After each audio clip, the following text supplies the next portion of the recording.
आपल्यासोबत संदीप क्षीरसागर आहेत।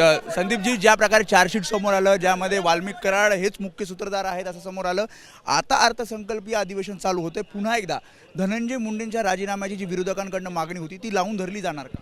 हो, आम्ही मागच्या सभागृहामध्ये ह्या सर्व गोष्टी मागे लावल्या होत्या की ह्याचा मास्टर माइंड पकडला पाहिजे आणि सभागृहामध्ये सर्वच पक्षाचे आमदार ह्या विषयावरती बोलले होते आणि जे आम्ही सभागृहामध्ये मांडलं होतं तशाच पद्धतीने चार्जशीटमध्ये जर तुम्ही तपासत बघितलं तर त्याच पद्धतीने आलं। कशा पद्धतीने आखलं, घुले असतील, चाटे असतील, ते कृष्ण आंधळे असतील, त्यांनी कशा पद्धतीने संतोष अण्णा देशमुख यांना मारत असताना कशा पद्धतीने त्यांचे लाईव्ह व्हिडिओ दाखवलेत, ते एका ग्रुपवरती दाखवलेत। मास्टर माइंड पुढं आलेला आहे आणि आज सुद्धा आमची मागणी आहे की धनंजय मुंडे साहेबांनी नैतिकता दाखवावी आणि राजीनामा देऊन टाकावा। म्हणणं आहे की कुठलाही संबंध माझा वैयक्तिक तसा येत।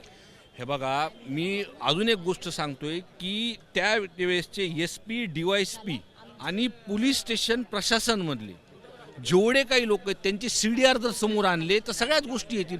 बरं, वाल्मिक कराड एवढा मोठा आहे का? एवढे सर्व गुन्हे होतात, 12 तास तुम्ही गुन्हा झाला तरी त्याला थांबवतात, एवढा मोठा नाही येतो। कुठंतरी संरक्षण भेटतंय त्यांना आणि हे संरक्षण तुमच्यामुळेच त्यांना भेटतंय, म्हणून तुम्ही राजीनामा दिला। शेवटचा प्रश्न, महादेव मुंडे प्रकरणामध्ये ज्ञानेश्वरी मुंडे आंदोलनाला बसले आहेत, त्यांचं म्हणणं आहे की आरोपींना शिक्षा झाली। हे बघा, जसं हे पूर्णपणे आमच्याकडे कळतंय की त्या कुटुंबाला, संतोष अण्णा देशमुख कुटुंबाला जर न्याय भेटतंय आणि कुणीतरी सर्वजण ह्याच्यावरती बोलतात, ते कुठंतरी भीती निघते। त्याच्यामुळं मुंडे कुटुंबसुद्धा आज पुढं आलेले, त्यांच्यावरती तो जो काय अन्याय झाला आहे ते सुद्धा न्याय मागतात या विषयामध्ये आणि भविष्यामध्ये अशा खूपशा गोष्टी म्हणजे ज्या चुकीच्या झाल्या त्या पुढे येतील। त्यामुळे हे होते संदीप क्षीरसागर, त्यांनी सांगितलं की चार्जशीटमध्ये सगळं समोर आलेलं आहे आणि चार्जशीटमध्ये वाल्मिक कराड मास्टर माइंड आहे आणि त्यामुळे नैतिकता दाखवून धनंजय मुंडे यांनी राजीनामा द्यावा आणि तशा प्रकारची मागणी सुद्धा विरोधकांकडून केली जाईल असं संदीप क्षीरसागर यांनी सांगितलंय।